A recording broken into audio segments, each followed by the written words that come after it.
I think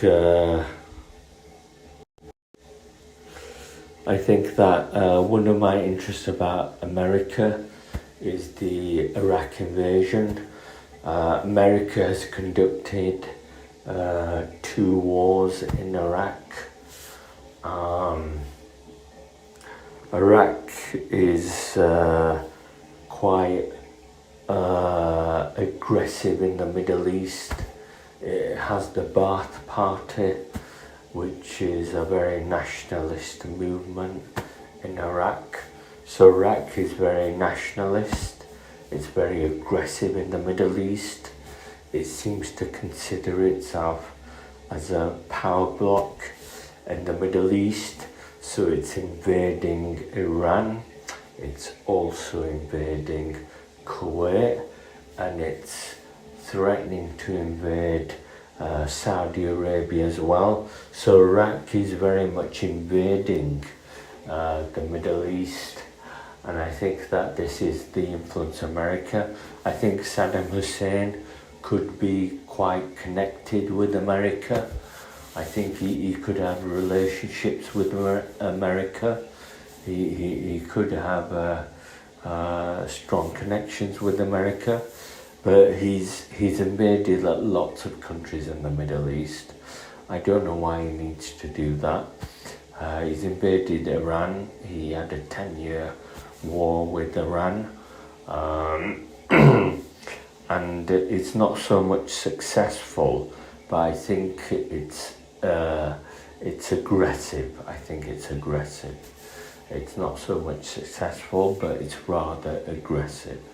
I think that's what the nature of Iraq is in the Middle East. It's not so much successful in things, but it's aggressive with things. It's aggressive with Iran, with a 10-year war. It's invaded Kuwait as well with a war, and it's threatening war with Saudi Arabia, and it could be doing war in Yemen and Oman and other places as well. So I think that's an interesting issue. But Saddam Hussein, I believe, is very evil in the world. I believe he has very misplaced intentions in the world. I believe he has misplaced intentions in the world. I think he considers himself, I believe he considers himself to be a Muslim leader in the world. I believe he sees himself as some kind of a consideration in the world, a Muslim leader in the world. I think he's been placed there by America, but he does consider himself to be some kind of an influential leader in the Middle East. I think that's what he considers himself.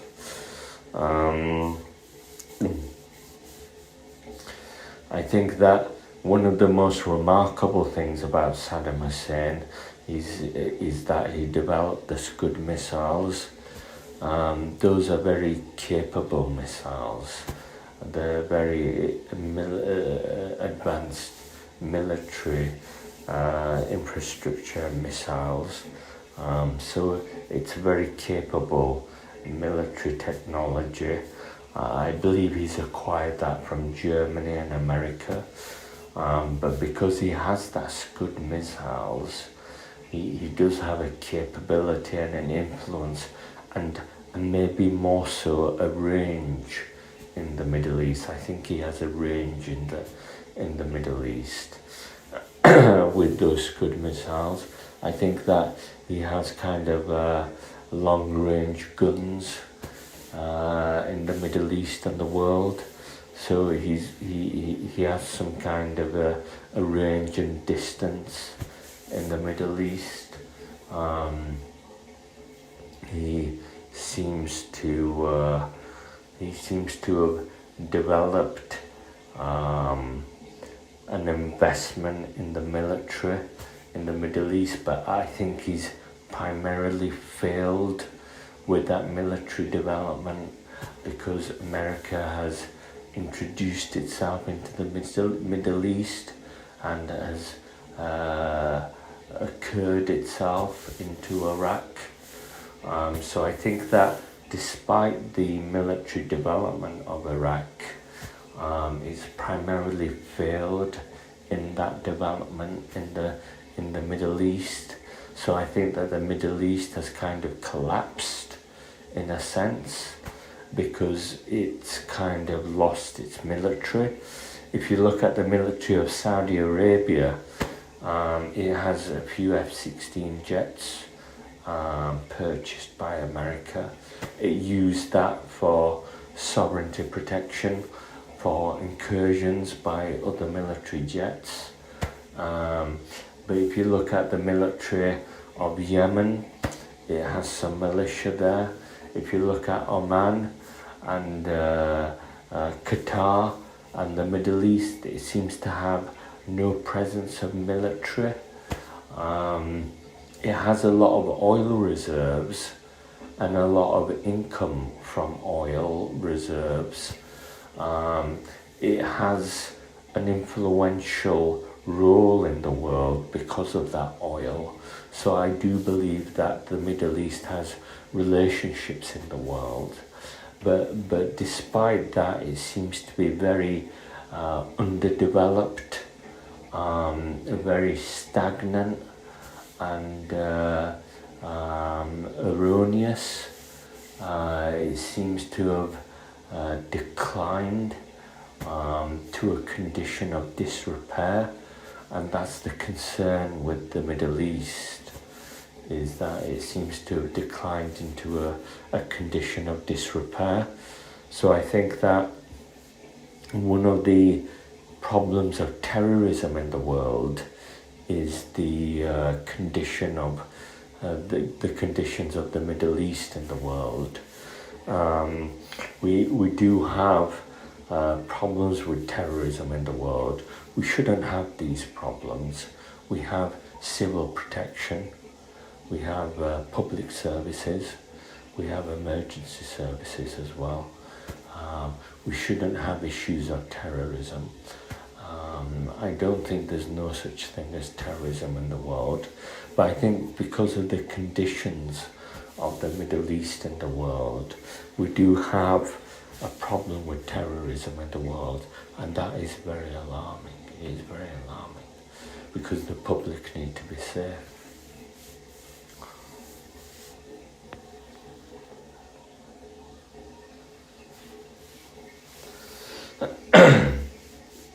I think that the Middle East is kind of very Arab in its character. I think that it could be very greedy in its nature because it's very Arab in its character.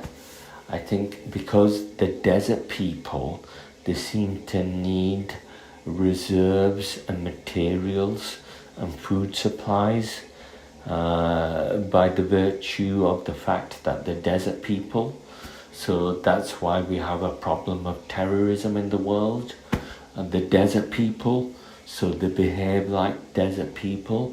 I think that's how Arabs behave, like desert people. They have unusual noses. They have crooked noses.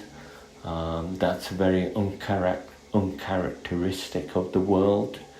I think most of the people have straight-lined, erect and aquiline noses, but I think Arabs have very disfigured and crooked noses, so they could be quite corrupt in their character. I think that I feel that that's how Arabs could be. They could be very corrupt in nature, perhaps very needful because they have issues of desert nature. So they could perhaps have intentions and manifestations. So I think that the Middle East does have some issues of conduct, behavior and friendliness in the world.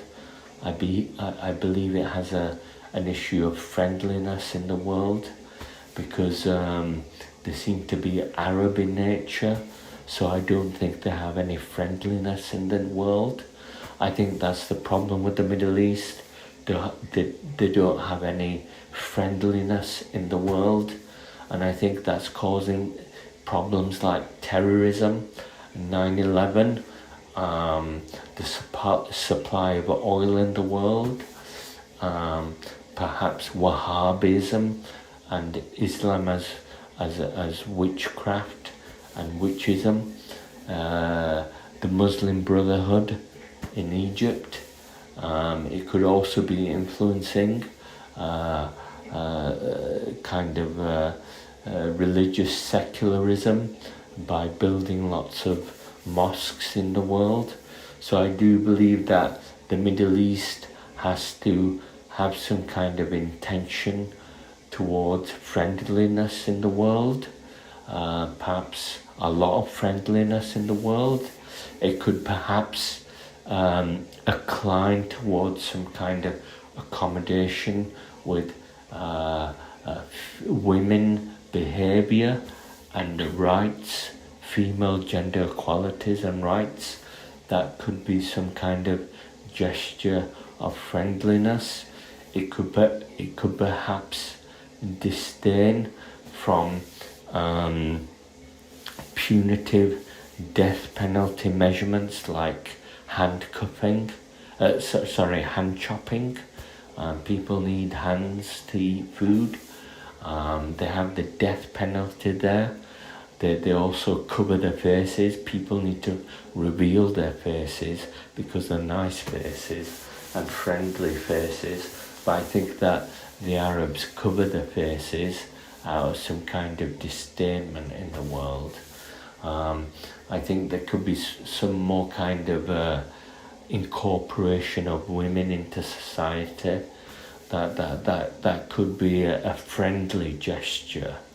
I think that's what it could be, a friendly gesture.